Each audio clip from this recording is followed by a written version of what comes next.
669 Van Buren, man, being a toddler, being in elementary school,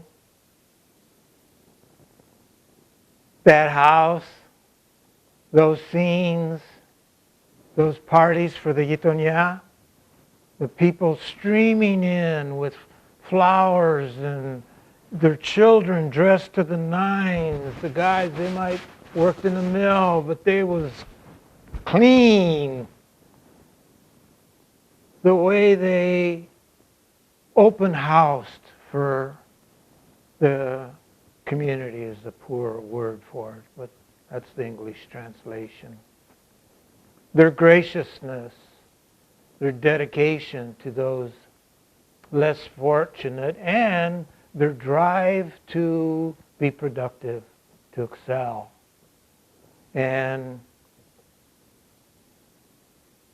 their connections to be players in a scene that is very diverse, very fluid. They were not just on the fringes. They were pillars. They were the foundation. And those are our grandparents.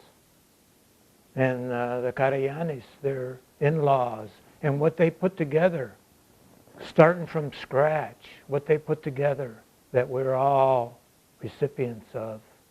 That, not just the material that, the material passing on, but what else is in the DNA that we get passed on, besides maybe some of our physical looks? Well, how about some of our software or some of our tendencies and propensities and values? Are you going to wait to get it from current values? Or are you going to dig deep like Aunt Frances did, my mother did, Uncle Harry did, Uncle Dino did? What are the values they taught you? Hard work. Hard work. Every day. Zulia. You know, I told my brother Ted, I said, yeah, dude, he says, I said, it looks like we were dropped off. It was 669 was like daycare for it. He says, daycare, my ass. He says, we went there to work. We went there to help Papu. And we did. It wasn't, oh, hi, little grandson, come sit on my knee. It was the grandson checking in and said, I did this, I did this, I did this, what's next? What kind of work was it? My Papu owned a hotel, 5th of Virginia, right across the street from the steel mills. Open hearth, primitive technology with Dale Carnegie, it was a slave ship on land, the steel mill. It was a widow maker. So many people died and were injured. He had a hotel right across from the mill gate.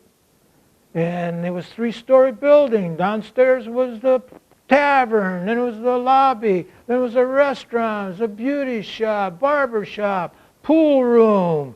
And we won't talk about the gaming events, which is gambling is always very close to a Greek's soul. Maybe not alcohol and drugs and womanizing, but gambling. And I was a kid on the streets. I was there. I was a nephew. Hey, Greek, rack the balls. Hey, Greek, shine the shoes in the barber shop. Hey, mop the lobby in the hotel. Papu's upstairs. He's fixing the faucet in apartment 3A. Run up there. He needs a washer. What was it like for the family to be Greek in this country at that time?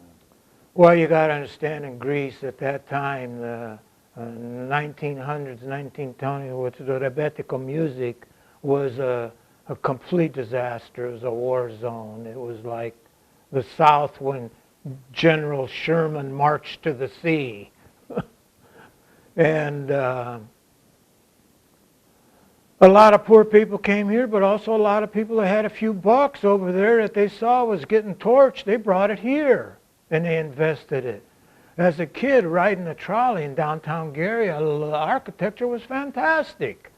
And then you look at the buildings, they had an ornate top, and it'd be Greek Orpheum Theater, you know, all these Greek names. The bank had Corinthian columns in it. They were builders, they were entrepreneurs. Not a lot of Greeks then, even to this day here, are on 9 to 5. They were entrepreneurial. They didn't work in the steel mills so much. If they did, it was their day job. And they worked in the mills, and then they got off and they got to their hustle, you know, what they were doing, and for their family, you know. So it wasn't like you worked in the mill and you came home and you flopped down. No, that was just your day job. You're just using it so you can get a, you know, do some business with this family, do some business with that family. Your interests are this way, my interests are this way. We put together our interests. We have for the kids, you know, have for the daughter, your son, my daughter. It's business. Square business. You know, you don't leave it to somebody else, the government or the church or anybody, to build a community, to build a culture. Community doesn't say it. A culture. What are the values of that culture? Stick together, work together, play together, you know, help each other out. It's unity or solidarity or something that you build yourselves. You don't expect someone to give to you.